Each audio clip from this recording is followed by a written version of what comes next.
آپ کو اس لیکچر جس کا عنوان ہے یسوع کی زندگی کا محمد کی زندگی سے موازنہ، اس میں خوش آمدید کہتا ہوں۔ عزیز دوستوں، میں بہت خوش ہوں آپ کو مسلم دوستوں کے ساتھ مؤثر طریقے سے گواہی دینے اور گفتگو کرنے کے اس عمل کو سکھانے میں۔ میرا نام آندریاس ماورر ہے۔ مزید معلومات کے لیے پلیز ہماری ویب سائٹ کا وزٹ کریں۔ چلے ہم ساتھ مل کر یسوع المسیح کی زندگی کا محمد کی زندگی کے ساتھ موازنہ کر کے دیکھیں۔ بعض اوقات مسلمانوں کے ساتھ گفتگو کرتے ہوئے مجھے اس بات کا احساس ہوتا ہے کہ ان کو اس بات پر بہت غرور ہے کہ وہ نظریاتی مسائل کو مسیحیوں سے زیادہ جانتے ہیں۔ ان کا یہ بھی گمان ہے کہ ان کے نبی محمد کی زندگی یسوع کی زندگی سے بہت افضل ہے۔ بہرحال ہم کچھ اس طرح کے سوالات کر سکتے ہیں۔ آپ کے پاس کیا ثبوت ہیں؟ کیا آپ کے نبی کی زندگی واقعی میں یسوع مسیح کی زندگی سے افضل ہے؟ اس بارے میں قرآن کیا کہتا ہے؟ آپ کے پاس کیا حوالہ جات ہیں؟ کس طرح مسیحی ان نظریات کو مسلمانوں کے ساتھ بیان کر سکتے ہیں؟ میں مسیحیوں کی ہمت افزائی کرنا چاہوں گا کہ بائبل کی نظریات کی اچھی طرح سے تعلیم حاصل کریں۔ میری کتاب اپنے مسلمان دوست سے پوچھیں اس موضوع پر اور بھی معلومات سیکشن 2.31 اور 2.35 میں موجود ہیں۔ یہ نہایت ضروری ہے کہ مسیحی ان نظریات کو پہلے خود اچھی طرح سے سمجھیں، اس سے پہلے کہ وہ اس کو مسلمانوں کے ساتھ شیئر کریں۔ میں نے مسلمانوں کے ساتھ ایک بحث کو عموماً دیکھا ہے جو اس طرح سے ہے: محمد اللہ کے آخری نبی ہیں اور ان کی زندگی یسوع المسیح کی نسبت بہت ہی اعلیٰ کردار کی ہے۔ محمد کو مسلمان اللہ کے پیغمبروں کی مہر سمجھتے ہیں، جس کا مطلب ہے انسانیت کو صحیح راستہ دکھانا۔ قرآن نے خاتم النبیین کا لقب استعمال کیا ہے، جس کا مطلب ہے نبوت کا اختتام، جس کی آدم سے ابتدا ہوئی تھی۔ اس لقب سے مسلمان عام طور پر سمجھتے ہیں کہ محمد اللہ کے تمام پیغمبروں میں سے آخری اور سب سے افضل رسول ہیں۔ دوسری طرف بہت سے مسلمان اس بات سے بالکل واقف ہیں کہ مسیحیوں کے قریب یسوع المسیح کو سب سے زیادہ عزت حاصل ہے، اور یہاں تک کہ وہ ان کی عبادت بھی کرتے ہیں۔ ان کے لیے یہ عجیب بات ہے اور وہ سمجھتے ہیں کہ مسیحی بت پرستی اور شرک کرتے ہیں۔ اسلام میں جیسا کہ اوپر بیان کیا گیا ہے، محمد سب سے آخری اور سب سے اعلیٰ نبی ہیں، اور یسوع سمیت کسی بھی دوسرے نبی کے مقابلے میں بہت ہی اعلیٰ کردار کے حامل ہیں۔ مسلمان اکثر محمد کو کامل ظاہر کرتے اور ان چیزوں سے ان کو منسوب کرتے ہوئے مثالی بناتے ہیں جو انہوں نے کبھی نہیں کہیں یا کریں، بلکہ یہ ان کی خواہش ہے کہ ان کو حقیقت کے برعکس سب سے بلند کر کے پیش کیا جائے۔ تاہم یہ رویہ حقیقت پر مبنی نہیں، بلکہ خواہش مند سوچ کے قریب ہے۔ لہٰذا مسیحیوں کے لیے ضروری ہے کہ وہ مسلمانوں کے بیانات کو غور سے سنیں اور ان سے عاجزی کے ساتھ ایسے دعووں کو سچا ثابت کرنے کے لیے ثبوت مانگیں۔ جیسا کہ میری کتاب اپنے مسیحی دوست سے پوچھیں سیکشن 2.31 میں بیان کیا گیا ہے، یسوع کو قرآن مجید میں بشمول محمد ہر ایک سے افضل قرار دیا گیا ہے۔ مندرجہ ذیل 10 نکات یسوع اور محمد کی زندگی کے درمیان زبردست موازنے کی وضاحت کرتے ہیں۔ پہلا نکتہ، شادی کے بارے میں بات کرتے ہیں۔ خدا کا شادی کے بارے میں تصور تخلیق کی داستان میں بیان کیا گیا ہے۔ پیدائش باب 1 اور 2 میں یسوع نے بھی اس شادی کے قانون کو صرف ایک مرد اور ایک عورت کے درمیان بیان کیا ہے۔ یسوع خود بھی کنوارے تھے۔ دوسری طرف محمد جو کہ تمام مسلمانوں کے لیے ایک اعلیٰ مثال ہیں، ان کی بہت سی بیویاں تھیں۔ قرآن ہر مسلمان مرد کو 4 بیویاں رکھنے کی اجازت دیتا ہے۔ سورہ 4 آیت نمبر 3 میں لکھا ہے، اپنی پسند کی عورتوں سے شادی کرو، 2، 3 یا 4۔ ایک مسلمان مرد ایک سے زیادہ بیویاں رکھ سکتا ہے، یہ کوئی آسان بات نہیں ہے اور اکثر بہت سے مسائل کا سبب بھی بنتی ہے۔ مسلمان آدمی نے مجھ سے تصدیق کی ہے کہ ہر بیوی کے ساتھ ایک جیسا سلوک کرنا عملی طور پر بالکل ناممکن نہیں۔ ایک مسلمان دوست نے مجھ سے مندرجہ ذیل کہانی بیان کی۔ وہ ایسے گھرانے میں پیدا ہوا جہاں اس کے والد کی 2 بیویاں تھیں۔ اس کی پہلی بیوی 3 بچوں کے ساتھ پہلی منزل پر رہتی تھی اور دوسری بیوی 2 بچوں کے ساتھ دوسری منزل پر رہتی تھی۔ اس کے والد ایک دن پہلی بیوی اور اس کے بچوں اور دوسرے دن دوسری بیوی اور اس کے بچوں کے ساتھ قیام کرتے تھے۔ میرے مسلمان دوست نے مجھے یہ بھی بتایا کہ وہ دوسری منزل پر دوسری بیوی کے بچوں میں سے ایک تھا۔ اس نے مجھ پر یہ بھی انکشاف کیا کہ وہ دونوں بیویوں کے درمیان تقریباً مسلسل لڑائی جھگڑے اور حسد بھی قائم تھا۔ پہلی اور دوسری بیوی کے بچوں کے درمیان بھی لڑائی جھگڑے قائم تھے۔ بچپن کے دوران ان برے تجربات کی وجہ سے اس نے اپنے آپ سے صرف اور صرف ایک بیوی رکھنے کا عہد کیا، کیونکہ ایک سے زیادہ بیویاں رکھنے میں بہت سارے مسائل ہیں اور اس سے زندگی صرف ناخوشگوار بنتی ہے۔ دوسرا نقطہ، آئیں ہم یسوع اور محمد کا گناہوں کو معاف کرنے کے اختیار کا موازنہ کریں۔ بائبل میں ہم نے دریافت کیا کہ یسوع کے پاس لوگوں کے گناہ معاف کرنے کی طاقت اور اختیار ہے۔ براہ کرم مجھے ایک حیرت انگیز کہانی شیئر کرنے کی اجازت دیں، جو کہ مرکز کی کتاب باب 2 آیت نمبر 1 سے 12 میں ملتی ہے۔ کئی دن بعد جب وہ کفرنہوم میں پھر داخل ہوا تو لوگوں نے سنا کہ وہ گھر میں ہے۔ پھر اتنے آدمی جمع ہو گئے کہ دروازے کے پاس بھی جگہ نہ رہی، اور وہ ان کو کلام بھی سنا رہا تھا۔ اور لوگ ایک مفلوج کو 4 آدمیوں سے اٹھوا کر اس کے پاس لائے، مگر جب وہ بھیڑ کے سبب اس کے نزدیک نہ آ سکے تو اس نے ان کو اس چھت کو جہاں وہ تھا کھول دیا اور اس میں سوراخ بنا کر اس چرپائی کو جس پر مفلوج لیٹا تھا لٹکا دیا۔ یسوع نے اس کا ایمان دیکھ کر مفلوج سے کہا، بیٹا تیرے گناہ معاف ہوئے۔ مگر وہاں بعض فقہاء بھی بیٹھے تھے جو اپنے دلوں میں سوچنے لگے کہ یہ انسان کیوں ایسا کہتا ہے، کفر بکتا ہے، خدا کے سوا گناہ کون معاف کر سکتا ہے؟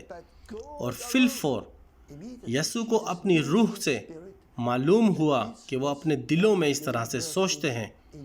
اس نے ان سے کہا، تم کیوں اپنے دلوں میں یہ باتیں سوچتے ہو؟ آسان کیا ہے، مفلوج سے یہ کہنا کہ تیرے گناہ معاف ہوئے، یا یہ کہنا کہ اٹھ اور اپنی چرپائی اٹھا اور چل؟ لیکن اس لیے کہ تم جانو کہ ابن آدم کو زمین پر گناہ معاف کرنے کا اختیار ہے۔ اس نے اس مفلوج سے کہا، میں تجھ سے کہتا ہوں، اٹھ، اپنی چرپائی اٹھا اور اپنے گھر چلا جا۔ اور وہ اٹھا اور فوراً چرپائی اٹھا کر ان سب کے سامنے باہر چلے گیا۔ چنانچہ وہ سب حیران ہو گئے اور خدا کی تمجید کر کے کہنے لگے کہ ہم نے ایسا کبھی نہیں دیکھا تھا۔ عزیز دوستوں، اس کہانی میں ہمارے پاس واضح ثبوت ہیں کہ یسوع کے پاس نہ صرف لوگوں کو جسمانی طور پر شفا دینے کی طاقت اور اختیار ہے، بلکہ اس سے بڑھ کر لوگوں کے گناہوں کو معاف کرنے کا اختیار بھی ہے۔ البتہ قرآن میں کہیں بھی ایسا دعویٰ نہیں ہے کہ محمد نے کبھی بھی اللہ کے نام پر لوگوں کے گناہ معاف کیے ہوں۔ تیسرا نقطہ، یسوع اور محمد مستقبل کی بادشاہت کو کس نظر سے دیکھتے ہیں؟ جب ہم بائبل میں پڑھتے ہیں تو یہ بالکل واضح ہو جاتا ہے کہ یسوع نے ایک روحانی بادشاہت کا اعلان کیا جو سچ، محبت، خدا کے ساتھ امن، خوشی، خود کا انکار اور خدا کے لیے زندگی وقف کرنے پر مبنی ہے۔ اسلامی تاریخ میں تاہم ہم نے دریافت کیا کہ جو معاہدہ محمد نے مدینہ کے رہنماؤں کے ساتھ سال 622 کے دوران کیا وہ ان کی سیاسی زندگی کی مستقبل کی بنیاد اور ان کی سلطنت کی فوجی توسیع کی بنیاد تھی۔ اس طرح مستقبل کی اسلامی مملکت کو ایک زمینی بادشاہت کے طور پر دیکھا جاتا ہے جب دنیا کے تمام علاقوں کو اسلام کے لیے فتح کیا جائے گا۔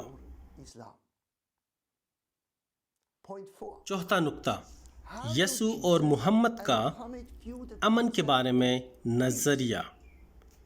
یسوع نے امن کو ایک روحانی معاملہ قرار دیا۔ جو لوگ اس کی پیروی کریں ان کے دلوں میں خدا کے ساتھ سکون ہوتا ہے۔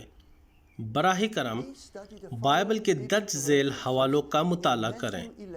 متی 11، یوحنا کا باب 14 اور 16، رومیو کا باب 14۔ مثال کے طور پہ مجھے یوحنا باب 16 آیت 33 کو بیان کرنے دے، جہاں یسوع نے فرمایا، میں تم سے یہ باتیں اس لیے کہیں کہ تم مجھ میں اطمینان پاؤ۔ دنیا میں مصیبت اٹھاتے ہو لیکن خاطر جمع رکھو، میں دنیا پر غالب آیا ہوں۔ دوسری طرف محمد ایک آرمی افسر اور لیڈر تھا اور اس نے اپنے لوگوں کے لیے نئی سرزمین فتح کی۔ آج یہ بنیاد پرست مسلمانوں کا مقصد ہے کہ وہ پوری دنیا کو فتح اور اس پر قبضہ کریں اور ہر ملک میں شریعت کے ذریعے اسلامی امن قائم کرنے کے لیے اسلامی قانون نافذ کریں۔ پانچواں نقطہ، ذاتی مفاد اور طاقت میں یسوع اور محمد کے درمیان کیا فرق ہے؟ یسوع اپنے مشن سے واقف تھے اور آسمان پر اپنے باپ کے فرمانبردار بھی تھے۔ وہ جانتے تھے کہ وہ یروشلم میں صلیب پر مریں گے اور وہ اپنے ذاتی مفاد کی خاطر بھاگے نہیں بلکہ اپنی مرضی سے یروشلم میں ان سب کے لیے قربانی کے طور پر مرے جو اس پر ایمان رکھتے ہیں، اور اس طرح دنیا کے نجات دہندہ کے طور پر اپنا کردار ادا کیا۔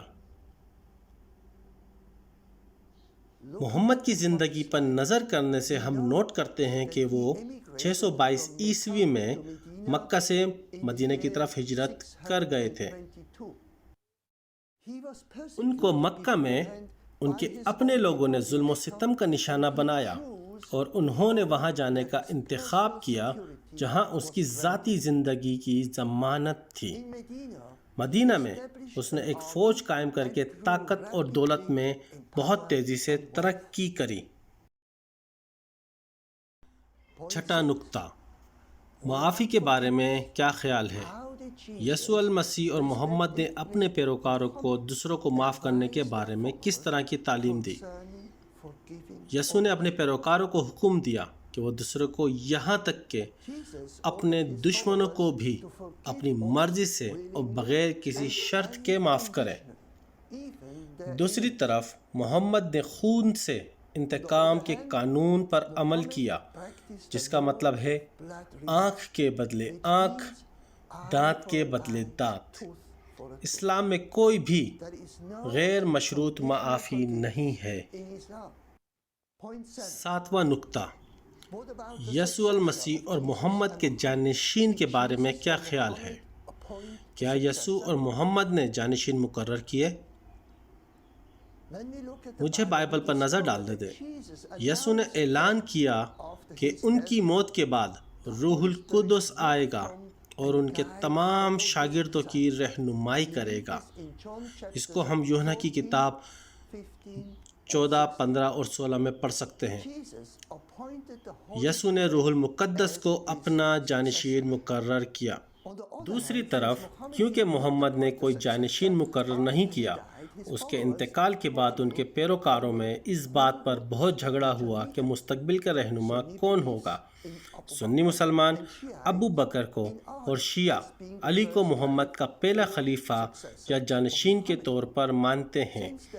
اس وقت سے لے کر آج تک سنی اور شیعہ اس مسئلے پر مستقل طور پر آپس میں لڑ رہے ہیں۔ 8واں نکتہ، یسوع اور محمد کی وفات کے بارے میں آپ کیا جانتے ہیں؟ ہم جانتے ہیں کہ یسوع نے 34 سال کی عمر میں صلیب پر قربانی دی۔ وہ بہت تکلیف دہ موت تھی، لیکن یسوع نے اپنے مشن کو پورا کرنے کے لیے اس اذیت کو برداشت کیا۔ ہم متی کی کتاب باب نمبر 27 آیت نمبر 26 میں پیلاطس کے حکم کے بارے میں پڑھتے ہیں۔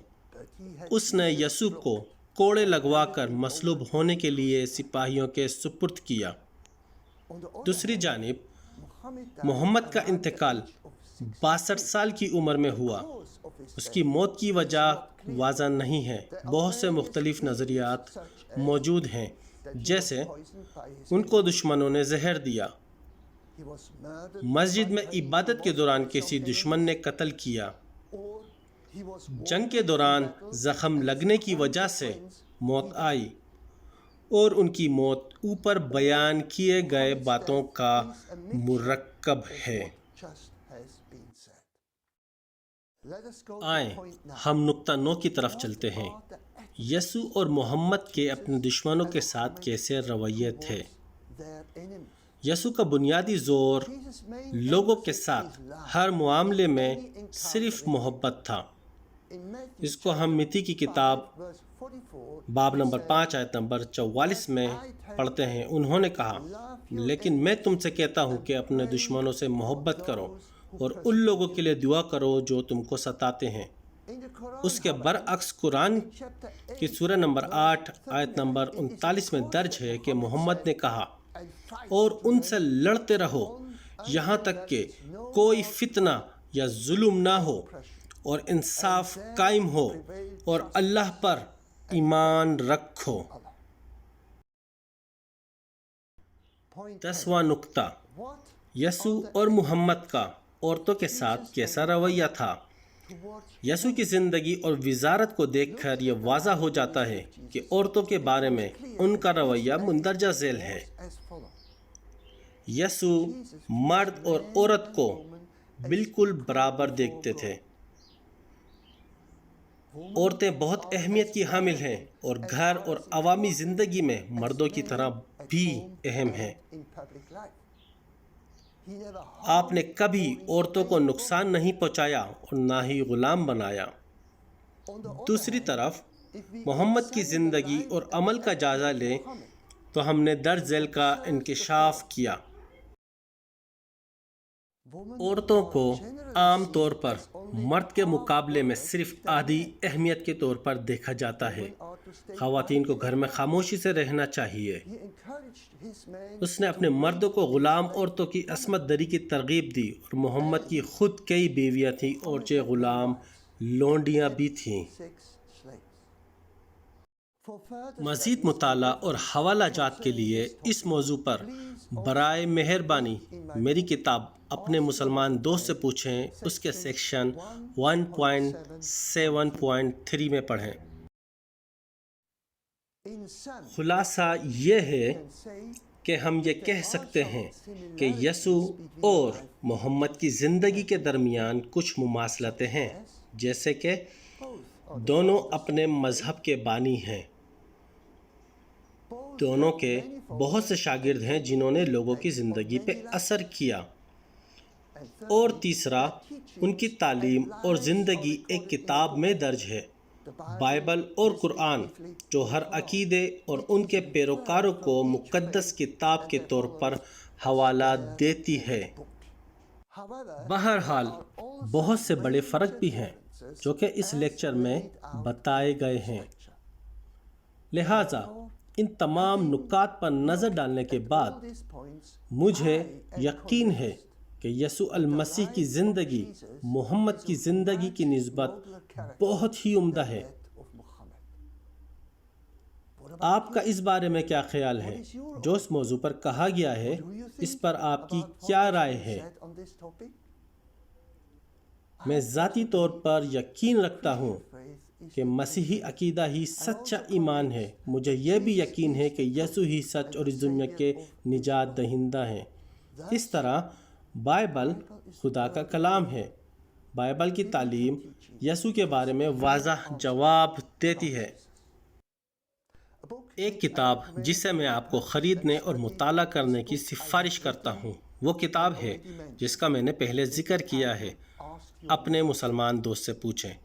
اس کتاب کے 3 اہم حصے ہیں۔ نمبر 1، اسلامی تعلیمات۔ نمبر 2، مسیحیوں کے مسلمانوں کے اعتراضات کے جوابات۔ اور نمبر 3، مسلمانوں کے ساتھ آمنا سامنا یا مشقی ہدایات بھی موجود ہیں۔ اس کے علاوہ میں کتابچے کی بھی سفارش کرتا ہوں، تمثیلیں، تشریح اور کہانیاں۔ اس کتابچے میں کئی عملی کہانیاں ہیں جو مسیحیت اور اسلام میں فرق کو ظاہر کرتی ہیں۔ یہ لٹریچر بہت سی مختلف زبانوں میں بھی دستیاب ہے۔